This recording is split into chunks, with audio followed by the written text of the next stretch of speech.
No episódio anterior, você viu como a imprensa alternativa foi se espalhando pelo país inteiro com o surgimento de um jornalismo regional forte e corajoso. No episódio de hoje, o regime se fecha com o AI-5.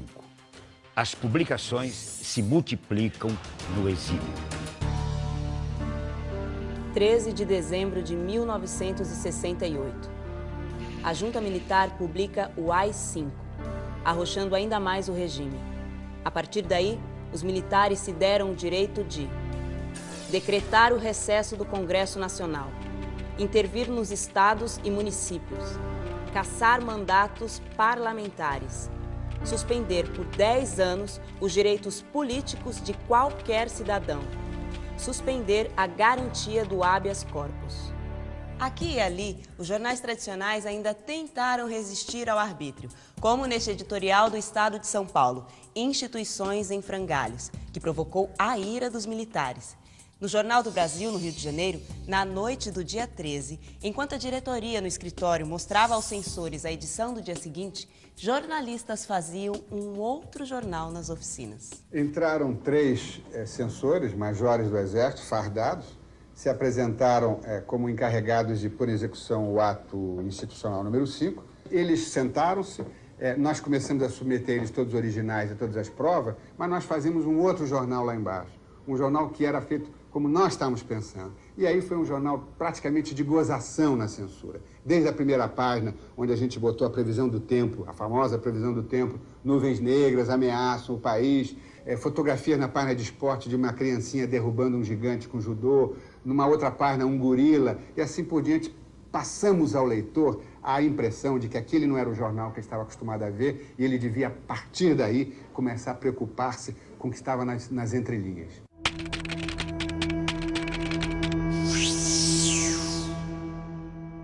Com o AI-5, o fechamento do regime, as perseguições, as prisões e os desaparecimentos. Mais de 10 mil brasileiros buscaram refúgio fora do país. Com isso, a luta contra a ditadura ganhou muita força no exterior e esta resistência aparecia através da produção de folhetos, jornais, revistas, cartazes, publicações de todos os tipos, das muitas linhas políticas e em vários idiomas. Foi assim na Suécia, no Chile, na Dinamarca, no Uruguai, na Alemanha, nos Estados Unidos, na Argentina, na Argélia, no México, na Itália, na França. Em 1970, saía na França a revista Debate, que se tornaria a primeira publicação de expressão feita na Europa por exilados brasileiros. Produzida artesanalmente, tinha um objetivo editorial muito claro: fazer reflexões sobre a realidade brasileira e sobre a esquerda no exterior. O primeiro número foi distribuído em fevereiro, com a data de fevereiro 70. Ele foi possível porque estava começando a haver um agrupamento de brasileiros exilados, de vários tipos de exilados, desde intelectuais que saíam do Brasil porque o clima estava insuportável, outros realmente já perseguidos políticos, alguns que estavam lá desde 64. Quer dizer, havia já, eu não sei aí dizer que número, mas havia alguns milhares, ou muitas centenas ou alguns milhares de brasileiros em Paris com uma cultura de esquerda e interessados, suscetíveis de se interessar por uma publicação dessa natureza.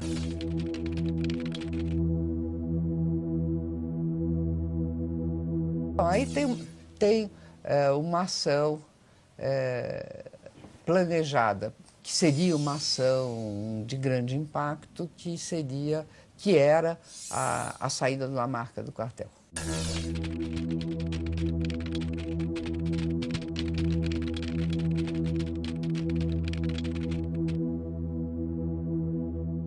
Só que a polícia pega antes. A polícia prende antes gente num sítio pintando o caminhão com as cores do Exército. Dizem, né, que até hoje nós não sabemos, né? Isso aí até hoje ainda tem uma sombra de dúvida, porque já brigaram com um moleque lá e o moleque delatou. Então. O fato é que esses 4 que estavam pintando o caminhão com as cores do Exército, e o caminhão que faria parte da mega operação de deserção do Lamarca, com caminhões carregados de fuzis, precipitou tudo. Nesse momento, nós dois e mais alguns lá estávamos em situação de confronto com a direção da VPR, da qual eu mesmo fazia parte, virei um dissidente, porque éramos contra a deserção do Lamarck daquela maneira.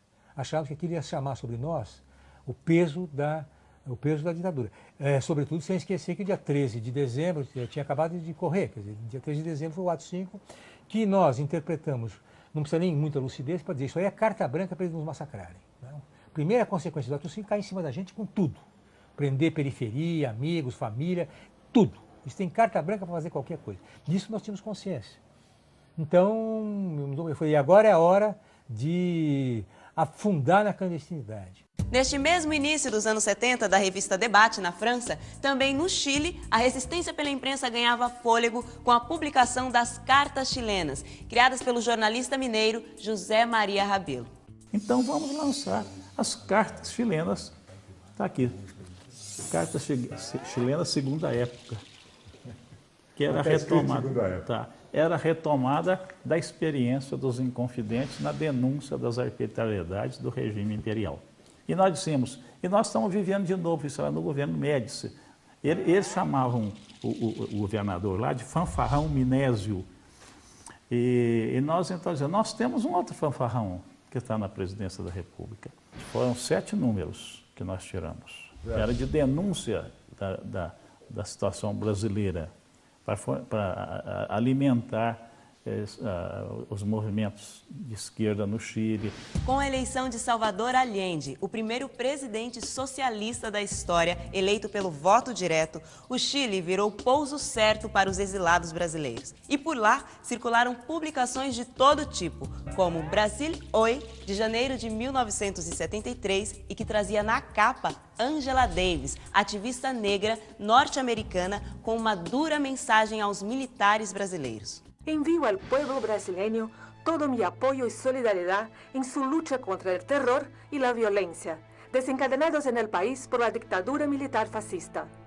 Foram publicados no Chile muitos outros jornais e revistas, como Palmares, de 71, editada por dirigentes da VAR Palmares, que com a morte do líder Lamarca, abriu uma importante discussão sobre o que fazer para romper o isolamento das esquerdas.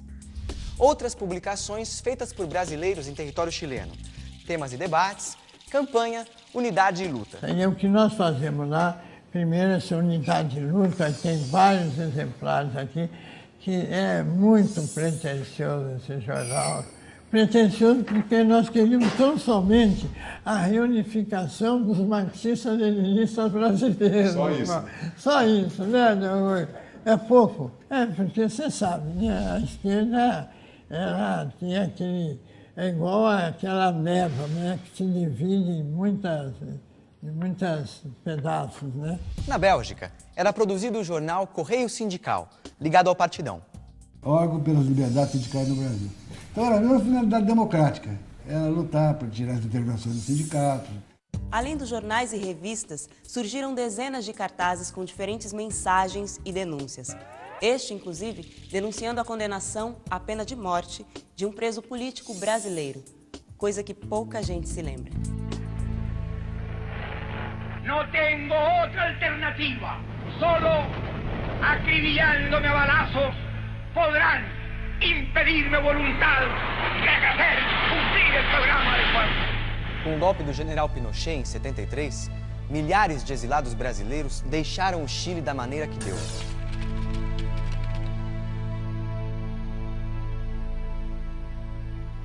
Aí chegou lá o embaixador, para com esse negócio, não manda mais gente para cá não. Olha, eu tenho instruções do meu governo para receber 15 exilados aqui.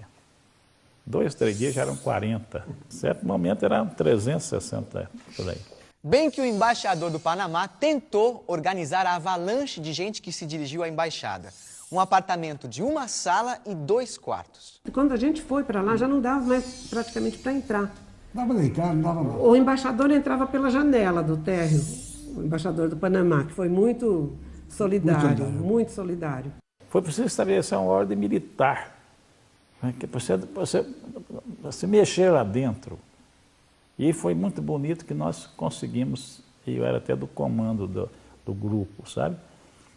Nós demos número a cada um. Então, dizer assim, para ficar aquele negócio fechado, para evitar a tensão, a gente diz assim, de 1 a 30 a sala A, então se deslocava para a sala A, o da sala A passava para a sala B, e dava-se, a gente tinha ideia que estava mudando de paisagem, era lá dentro mesmo, mas isso representava psicologicamente uma atitude assim de alívio. Não, banheiro eram 2 banheiros para aquela comunidade, então às vezes você ficava na fila e fazia cocô na fila, sabe? Porque não dava. Tinha acho que 15 mulheres grávidas. E tivemos solidariedade, inclusive, do povo do prédio, que é um edifício de uns 10 andares, eles desciam café com doce, com pão.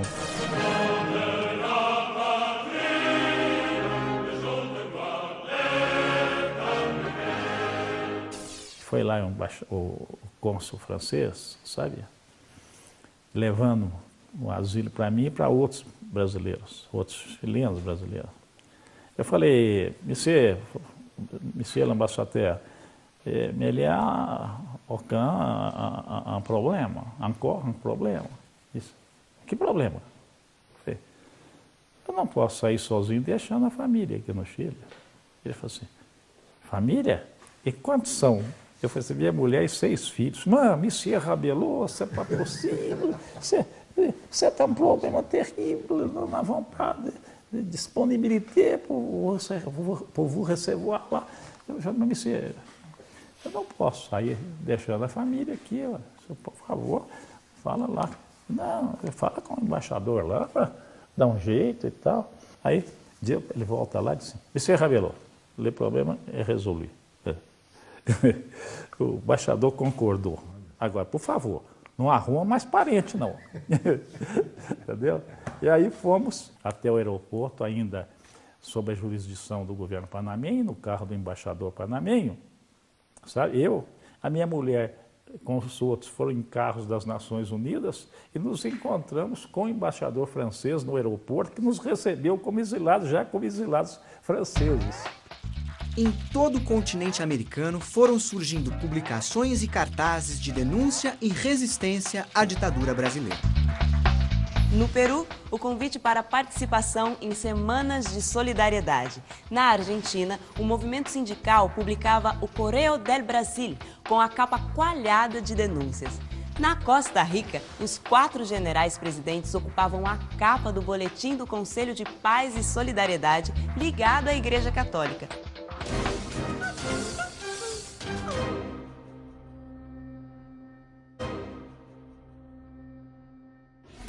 Na Universidade de Berkeley, na Califórnia, brasileiros denunciavam um milagre econômico no Brazilian Information Bulletin, liderado por ativistas religiosos. Esse é o número 1, que já mostra mais ou menos o grande desafio que nós tínhamos, né? Que está aqui, what's happening in Brazil? Ou seja, o que está acontecendo no Brasil? Foi uma primeira tentativa, assim, o primeiro passo no sentido de explicar para a população, para o público americano, o que realmente estava acontecendo no Brasil. Que ali o que havia era propaganda sobre o milagre econômico, sobre o anticomunismo fortíssimo, né, a ideologia anticomunista que predominava nos Estados Unidos também, principalmente. A propaganda mostrava como os militares haviam livrado o Brasil de uma revolução comunista, ou da criação de uma nova Cuba na América Latina. Isso aqui é sobre a CNBB. Infelizmente, a tortura realmente existe no nosso país. Esse foi o título de um documento da CNBB. Isso aqui foi uma forma de você já mostrar para o público principal nosso naquele momento, que era o povo das igrejas, né? Qual a posição que setores das igrejas estavam tendo aqui. Em 1969, na Argélia, surgiu uma publicação de resistência e denúncia que correu o mundo. O FBI, Frente Brasileira de Informação, que era comandada pelo ex-governador de Pernambuco, Miguel Arraes, e editada pelo jornalista Márcio Moreira Alves.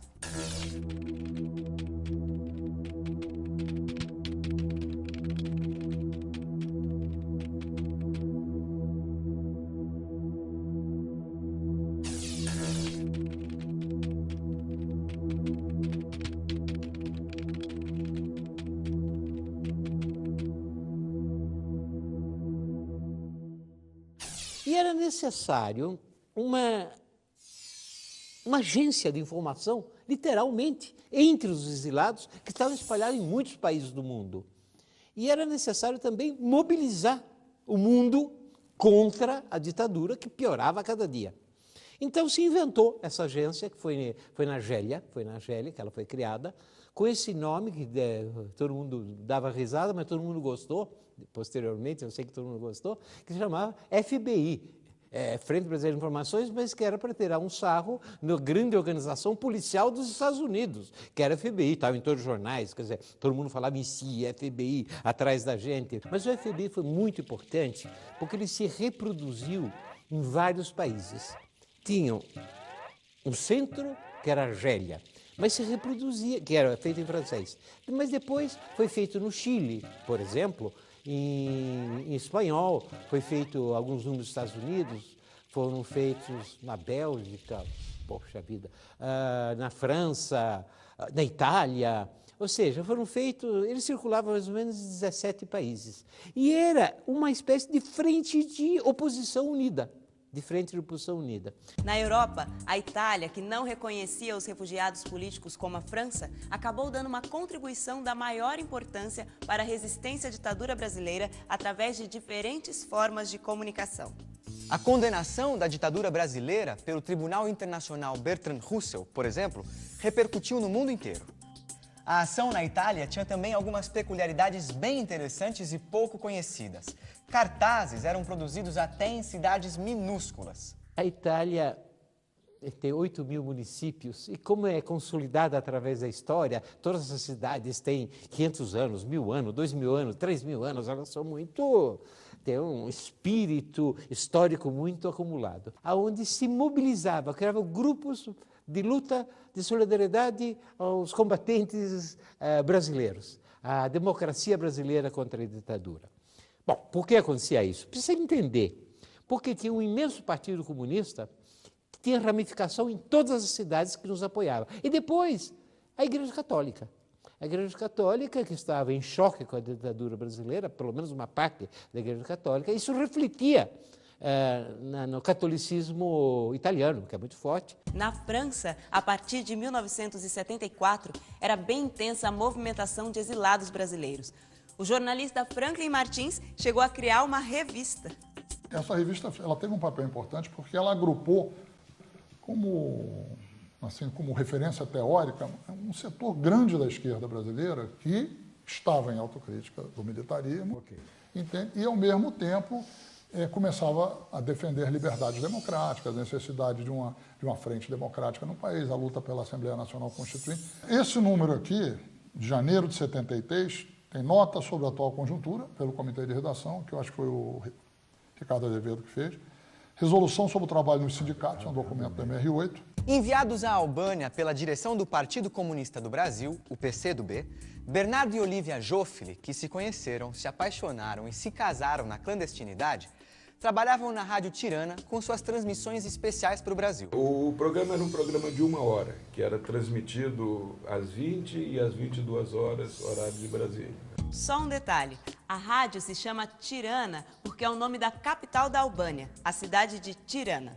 Mas vamos voltar ao programa da rádio. Esse programa de 1 hora era mais ou menos dividido assim, tinha uma parte menor, mas que era a parte inicial, que éramos nós que fazíamos, sobre o Brasil. E tinha a outra parte que era internacional e sobre a Albânia. Sobre o Brasil, o que é? Então, sobre o Brasil, normalmente era um que nós chamávamos um comentário e umas 3, 4 notícias, não é isso? E à noite a gente fazia escuta. Isso, conta aí. Porque a gente ouvia rádios à noite, nós ligávamos rádio e gravávamos. Então a gente ouvia a BBC, a Rádio Suécia, a Rádio Moscou, a Rádio Pequim, e tinha um período do ano que a gente conseguia pegar o Brasil. Então a gente pegava algumas notícias. A BBC, durante um período, era a que dava mais notícias sobre o Brasil. Foi um período muito interessante isso, porque ela dava muita notícia do que acontecia. Então, por exemplo, nós sabemos da queda da Lapa pela BBC.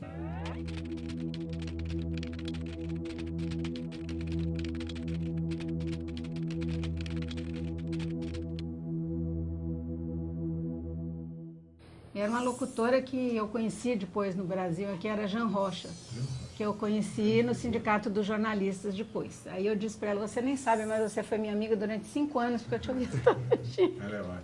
É, muito interessante.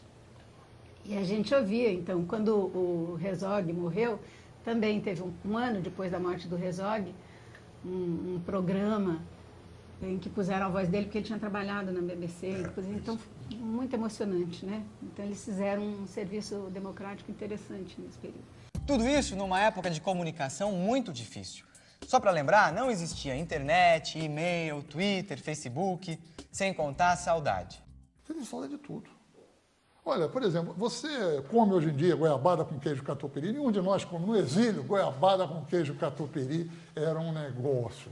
O dia que eu descobri, numa rua da Muftar, quiabo para vender, e que eu pude comer quiabo, porque não, eu achei uma coisa maravilhosa, entende? Quando você recebia uma garrafa de Guaraná, era coisa assim. E, ao mesmo tempo, saudade das pessoas e saudade da luta, entende? Quer dizer, que é o que dava sentido à tua vida. Por conta dessa saudade de tudo e de todos, exilados conseguiam prensar na Itália discos com capas e repertório da música brasileira, que confortava a saudade e faziam muito sucesso nas festas dos jornais de esquerda, com seus cartazes convocatórios que não esqueciam de oferecer feijoada e caldo de cana. O disco era um disco onde foram selecionadas canções sobre mulheres, não é isso? Foi. Mas era um Com samba, vários etc. cantores, Era mas sempre sobre mulher. Eu acho que eu não sei se ainda tenho esse LP. De uma capa bonita. Uma capa tinha músicas do Chico, tinha de vários autores, mas sempre com relação à mulher. Acho que foi a Zuleika que bolou isso aí.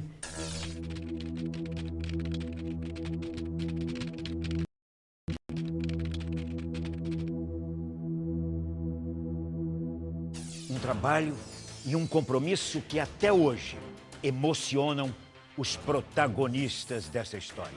A mulher não podia saber onde eu estava, né? Todo mundo acreditava que nós tínhamos ido para a Europa, ninguém podia saber que a gente estava em Cuba. Para mim foi uma decisão muito complicada. E por que você resolveu ir? Olha, eu acho que foi por amor, viu?